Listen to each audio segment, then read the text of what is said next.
that anybody learns is another reversal maneuver called a wing over. So for the wing over, he pulls up. As he's pulling up, he's starting to get to about a 45-degree angle of bank, and then he just winds it around and comes back to the center point. And I'd say that's probably the first thing anybody learns in an aerobatic plane.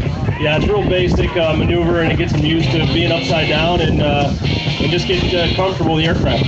Now, once again, as he's approaching center point, he's going to execute a barrel roll. Now, when I flew aerobatics, I thought this was the most fun maneuver. It was 1G all the way around if you do it right. In fact, if it's more than 1G or less than 1G, you're not doing it right. So it kind of gives you indications. Okay, as he approaches the right side of the airbox, he's going to pull up to another hammerhead. So again, he goes vertical, gives us that 90-degree turn, kicks over some rudder as the aircraft slows, and then comes down, gives us another 90-degree turn back to the show line. Across center point now, he's going to give us a 4-point roll. So there's the first point. Number 2. Number 3. And finally back to the vertical.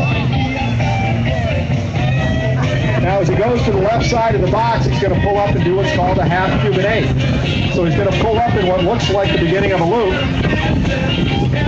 As he comes across the top and comes back down, he's inverted, and then he's going to give us a 180-degree roll back to the vertical. And that's known as a half Cuban 8. So again, you can see that each of these maneuvers, he either does a maneuver at the center point or he does a maneuver at one end of the show box. It's designed to get him back into the center. And you can see there's choreography here. So this is what's called a quarter clover. He actually comes over the top and actually ends up going away from the show line 90 degrees. Up he goes into another hammerhead, so now he's reversing back to the center point, but he's doing it from the north to the south.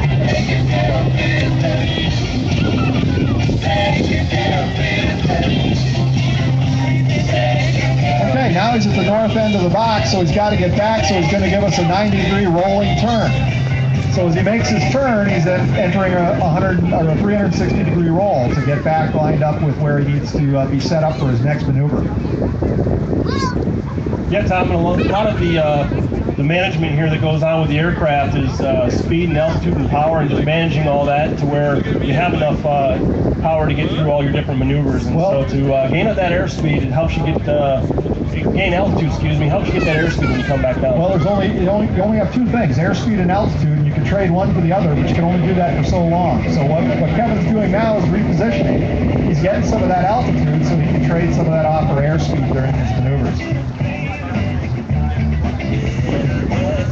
So while he's doing that, Tom, NMC's been doing flight training for 45 years. We're really happy about that. We've got students in all facets of aviation, and it's really neat to have a program like this in little old Traverse City. Well, it's great. I mean, it's great for the students, people who are learning to fly, but for a lot of experienced pilots, you have some wonderful things as well. I know that there's a beautiful airplane out there at the college, a Piper Cub on floats, Ansted floats. So if somebody's out there who's got a rating, this private pilot would like to get a seaplane rating, and you can do that for them, right?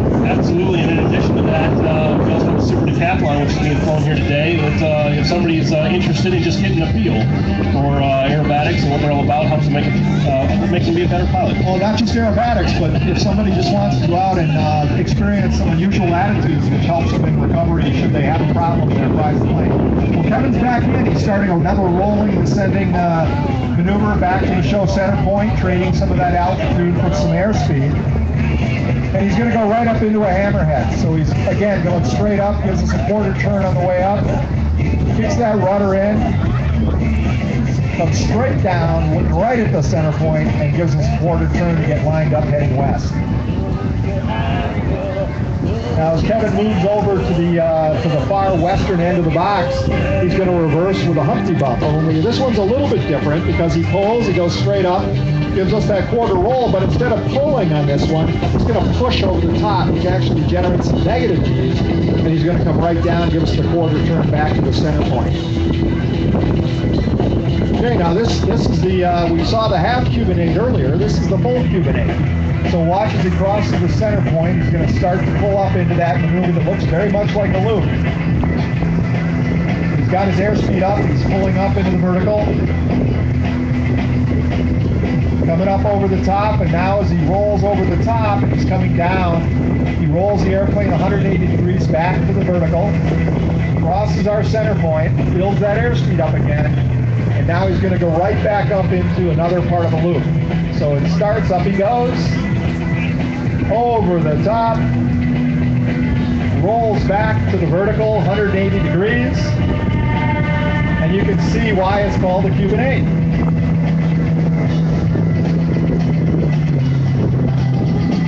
So again, now this is that Clover maneuver again. He gets up, pulls. Hi Facebook users, this is Ann. I'm a social media and marketing intern. My battery's dying quickly on my cell phone, and I want you guys to all see the Black Diamond jet team and the bigger axe. So I'm going to have to cut the camera for a little bit and charge my phone up, and then we'll be back on here hopefully in the next 10 minutes. Don't worry, you're not going to miss a thing.